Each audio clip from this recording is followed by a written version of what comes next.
Hey, everybody. Good thing about Saturday afternoon games is if you win, then the rest of the day is a great day. I thought our guys had some moments today where we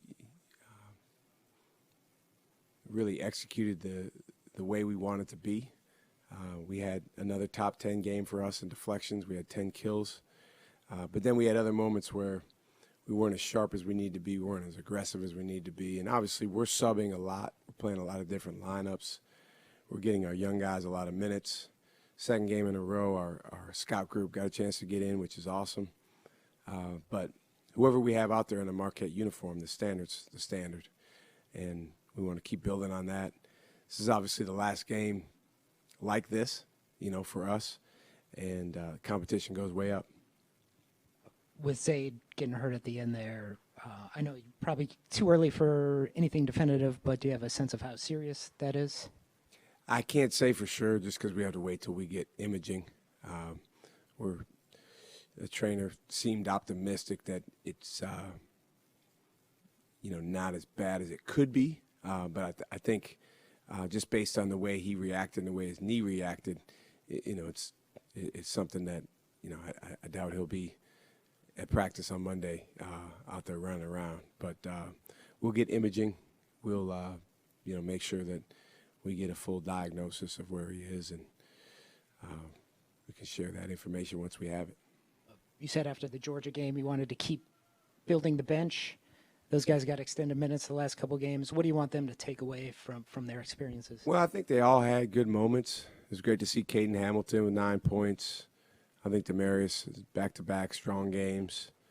Royce Parham is someone that, can contribute in a lot of different ways to our team, and on the offensive end makes a lot of things go. He's never met a shot he didn't like.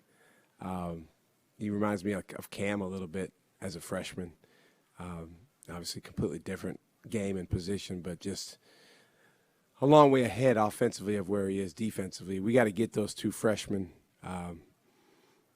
really up to speed with the defensive mentality that's required for us to have to win big games. But those guys are talented guys, and I thought our second-year guys also took a step. This was Zaid's best game that he's played since we started the season. Cam finishing with his second career double-double. Just how have you seen him kind of provide a spark for the rest of the offense? Well, just grateful for him because he's a natural scorer, and he can really score with ease in a lot of ways. But he also has become someone that's a very willing passer and even enjoys passing. And I think he understands, and I told him this at the beginning of the year, there's 4 things you're going to be evaluated on. One of those is going to be your passing. And he's done a nice job. His assist-to-turnover ratio today was 10-1. On the season, it's over 4-1. And so we just got to keep building. The interesting thing is he could probably have twice as many assists if we made some of the potential assists that he throws out. But, all he can do is make the right play, and then as a team, we want to capitalize on that. Just, you mentioned the schedule about to get a lot harder. Just what are you interested in kind of finding out about your team these next 2 games with Iowa State and Wisconsin up ahead? Well, I think I know our guys really, really well. It's more a matter of, can we have the competitive maturity, the competitive stamina, the genuine connectivity amidst really, really hard circumstances when we go on the road. Iowa State's got a terrific program. They're one of the best teams in the country, very well coached, and I've been in that building many times. That is a hard place to play. A raucous crowd, and we're going to have to really put our hard hat on and be ready to hang in there for 40 minutes and play connected and tough and resilient basketball.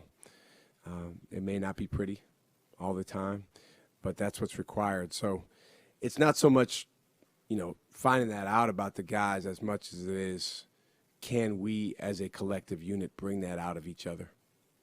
With Cam, now that you have 8 games with him as the initial initiator, What ways have you tweaked the offense, like areas of attack or angles or anything like that? Well, I mean, his game is really multidimensional, so we're trying to take advantage of all the different things he does.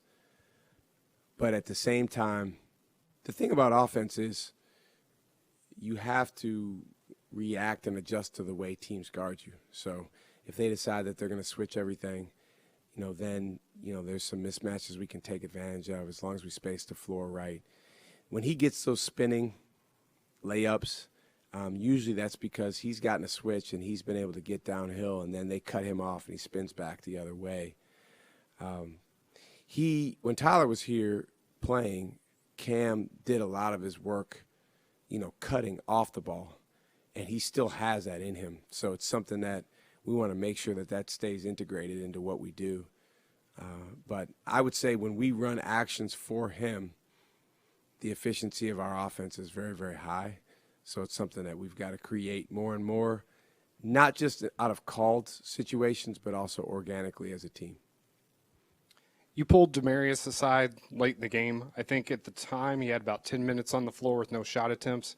And he finished with going 3 for 3 from the floor in those final 4 minutes. Was the message to him to be more aggressive on the offensive end? And how do you feel about his development so far? I feel great about his development. The message when I pulled him aside actually had nothing to do with offense. It was about defense. Like Royce, he's ahead on offense of where he is on defense. But you know what? That's actually a good sign for a young player because some of the offensive stuff takes longer to develop. And if you have it, then, it's just a matter of getting tougher and sturdier and meaner and nastier on the defensive end and more ready. But my message to him, he has to use his length. He has to use his athleticism. He has to grab the ball. He had 3 early defensive rebounds that were big for us. But he's gifted with the ball. I mean, really, when you take Cam out of the lineup, he's probably the next most natural point guard that we have on our team, obviously with Shawn still not on the court yet. But, yeah, very pleased with his development. It was slowed by injury. First, starting the school year, he was out for about 6 or 8 weeks going back to the end of the summer.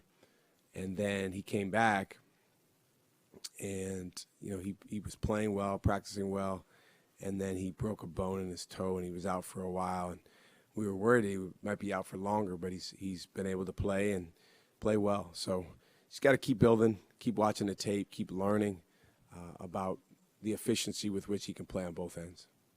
BG's shooting stabilized as you expected it would, but what have you seen from his complete game? Yeah, Ben, I would say as much as anyone is playing blue-collar basketball. And what I really, really like watching Ben is he's okay with that. He's okay with that, or he's at least mostly okay with that. I think all of us as players, when we lay in bed and we envision the game, particularly if you're a gifted shooter like him, you envision, making all your shots. And we want him to shoot open looks the way teams guard us. He's probably going to get the most open looks, or that position is, followed by, Job. And that's just kind of how it works. So those guys need to be aggressive. But at the same time, as we always say, you got to be willing to win ugly. So when the ball's not going in for you, it's about creating other ways. I like that he had 4 assists today. I like that he's a good conduit of our offense. We ran an out-of-bounds play, and we said, hey, man, while they go over there in that action, just take your man. Just attack. He is 6'10" and athletic, and he did a good job getting in there and getting to a layup. So, he's a junior. It's interesting. He's, from an experience standpoint, still very, very new to his role, even though he's been here a couple years. And so that's a transformation that he's going through. He's got 8 games in his belt. I think he's much further along than he was. But I think in 8 more games, there'll be even more of a acceptance and a sturdiness that he has in how he's playing and what the team needs from him. People love Shawn. people always want to know about his recovery. Is he playing 5-on-5 yet, or how Yes, close is he? he is. He's practicing, not full time, but he is out there some 5-on-5. And honestly, we thought it was just going to be half court, and he jumped into some full court stuff. Now he's not. When you recover from those type of injuries, it doesn't just you come back and it's just all back. But he looks good. He's playing well. I think the last step is, mentally being, having a real clarity with understanding that you can go out there and do it. And then just dealing with, I've never had that injury, but, from talking to people that have, it doesn't feel the same for a while. It probably won't feel the same at all this season until the next season. But he is out there in practice doing some really good things. I mean, he's a domino for our team in practice. It's different than anyone we have. So we'll just keep with that progression of practicing more and more and, being able to handle fatigue more and more because he's not in mid-season form. He's not been doing much conditioning because that would require, his knee. He's done a ton of – he's lived in the weight room with Todd. He's done a ton of strengthening of that leg, which was required because he puts so much force into the ground with how he moves and how he jumps and how he cuts. So he had to get those muscles and everything around the knee sturdy enough to handle that, and he's made major progress. So, knock on wood, hopefully he can keep progressing. Have a great day.